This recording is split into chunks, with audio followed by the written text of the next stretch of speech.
Baik, Assalamualaikum warahmatullahi wabarakatuh. Kita lanjutkan materi pertemuan fisika kelas 10, masih berbicara tentang bab vektor. Kita lanjutkan ya.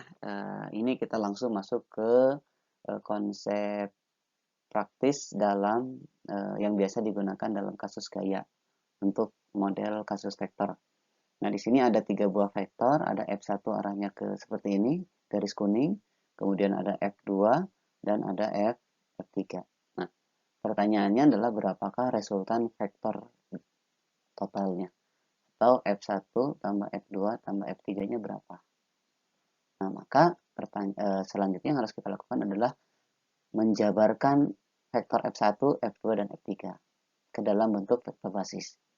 Kita lihat F1. F1 ini dia terdiri dari vektor arah sumbu X, ya, ini sumbu X, ini sumbu Y, maka ini adalah F1X.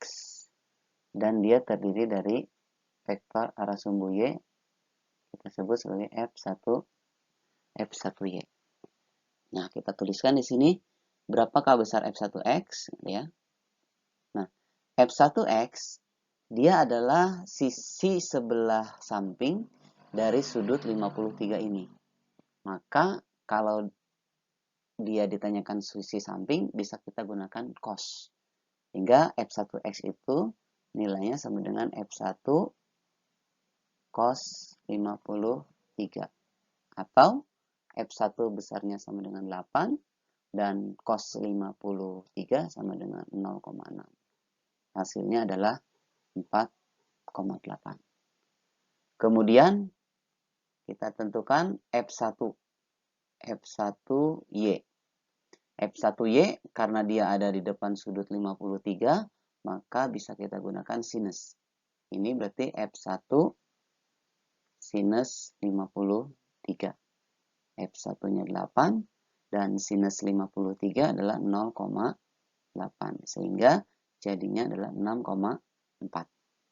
Maka di sini bisa kita tuliskan bahwa F1, vektor F1 itu terdiri dari F1XI ditambah F1YJ. Sehingga vektor F1 itu besarnya sama dengan 4,8I ditambah 6,4C. Oke, kita dapatkan 1. Kemudian kita lanjutkan. Kita jabarkan vektor F2. Nah, vektor F2 arahnya ke sini, ke kiri ya. Maka dia terdiri dari komponen F2X yang arahnya ke arah sumbu X negatif dan terdiri dari komponen F2Y yang arahnya ke atas. Maka di sini kita bisa tentukan bahwa F2X sama dengan, nah dia F2X itu ada di sisi sebelah samping sudut 37 ya. Maka bisa kita pakai aturan kosinus. Maka ini jadi F2 cos 37. Sehingga F2X sama dengan 10 kali 0,8. Hasilnya adalah 8. Kemudian F2Y ya. Ini adalah sisi yang di depan sudut 37. Maka kita bisa gunakan aturan sinus. Di sini jadinya F2 sin 37. Hasilnya adalah 10 dikali sin 37 adalah 0,6 sama dengan 6. Sehingga vektor F2-nya ya, itu sama dengan F2XI ditambah, nah, arah F2X-nya ke kiri ya, berarti ini minus. Minus F2XI ditambah F2YJ.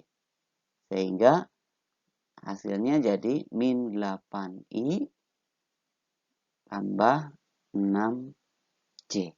Oke, kita dapatkan vektor F2. Dan yang terakhir adalah vektor F36.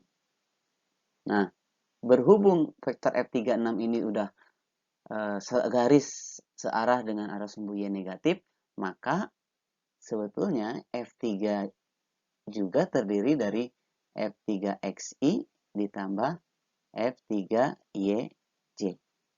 Untuk sumbu X-nya dia 0, dan untuk sumbu Y-nya arahnya ke bawah, berarti minus 6C. Ini adalah vektor F3. Sehingga pertanyaan resultan vektor ini bisa kita jawab berikut.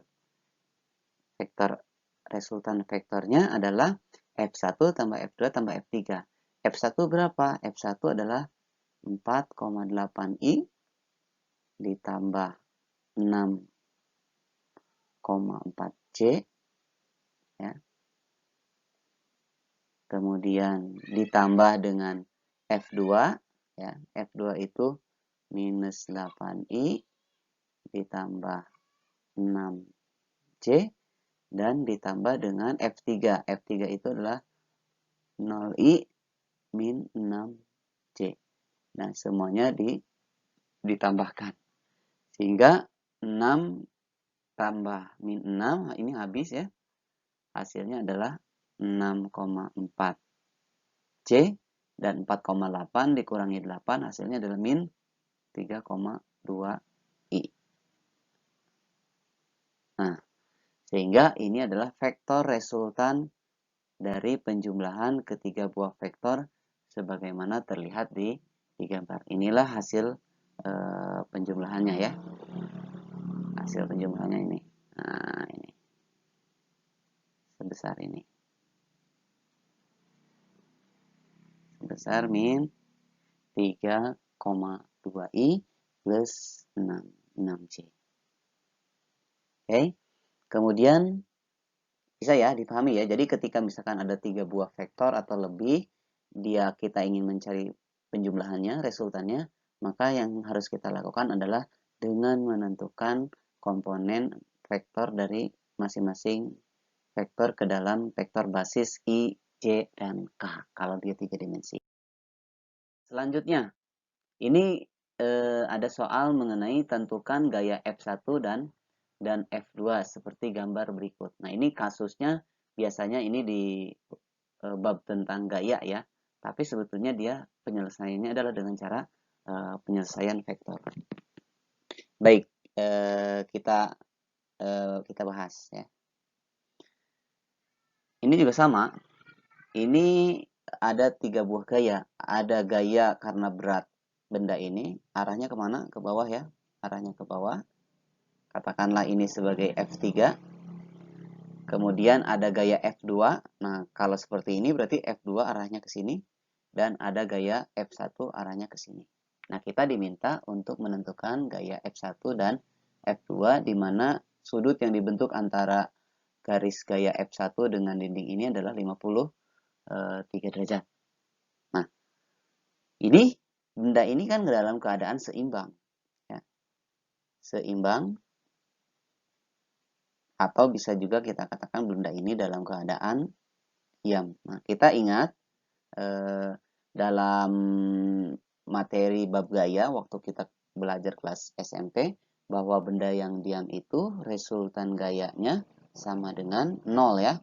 Ini berdasarkan hukum Newton yang pertama. Hukum 1 Newton. Nah, berarti ini yang kemudian menjadi acuan kita bahwa resultan gayanya sama dengan 0. Lalu apa yang harus kita lakukan? Nah, sama saja. Ini titik ini berarti kita jadikan sebagai titik koordinatnya. Maka ini bisa kita perpanjang seperti ini.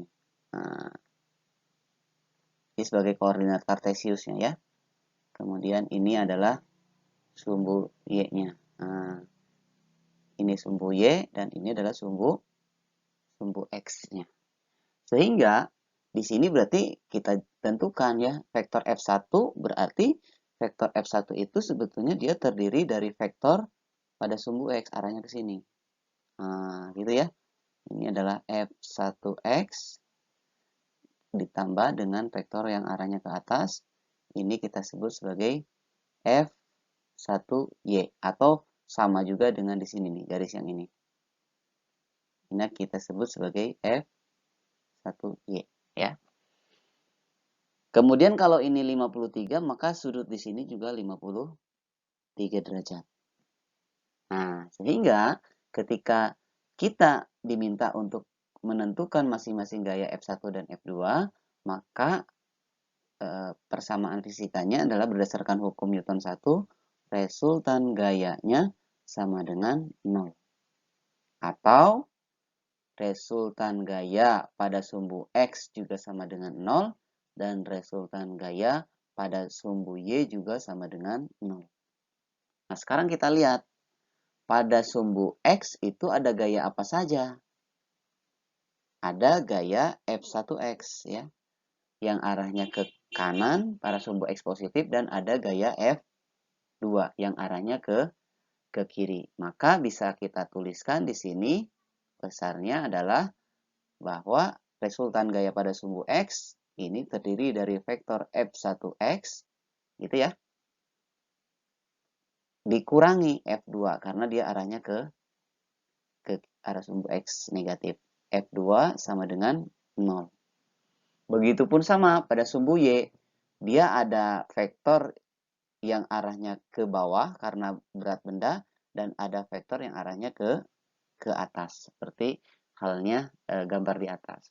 Maka di sini bisa kita tentukan besarnya resultan gaya pada sumbu Y sama dengan 0, maka yang ke atas itu adalah F1Y dikurangi F3, karena F3 arahnya ke arah sumbunya negatif, sama dengan 0.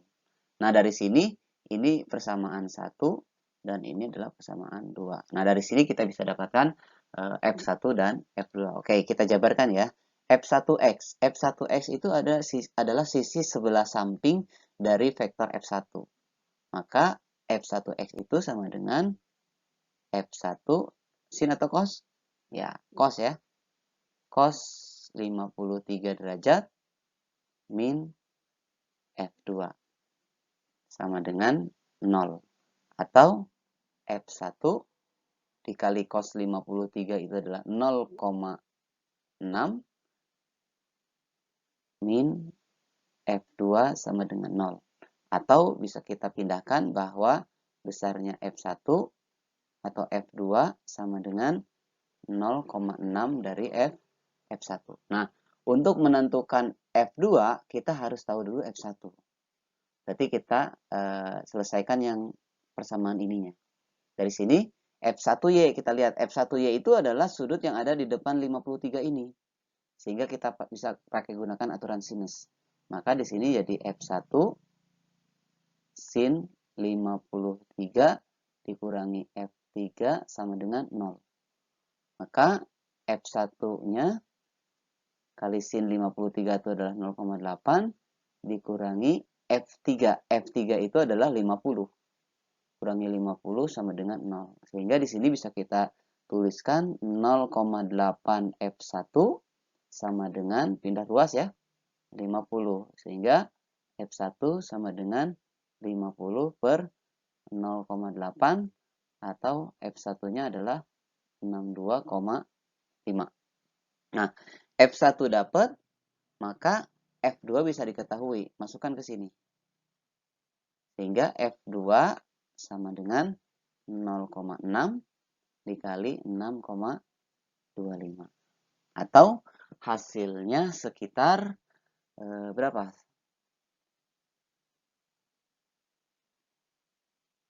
375 ya. 375 ya.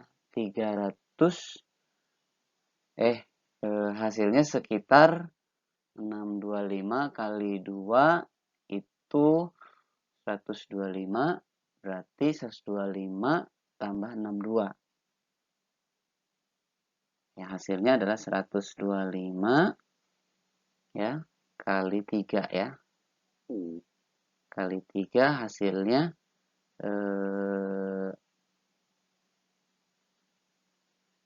berapa? 375 dibagi 10 ya. Atau 37,5.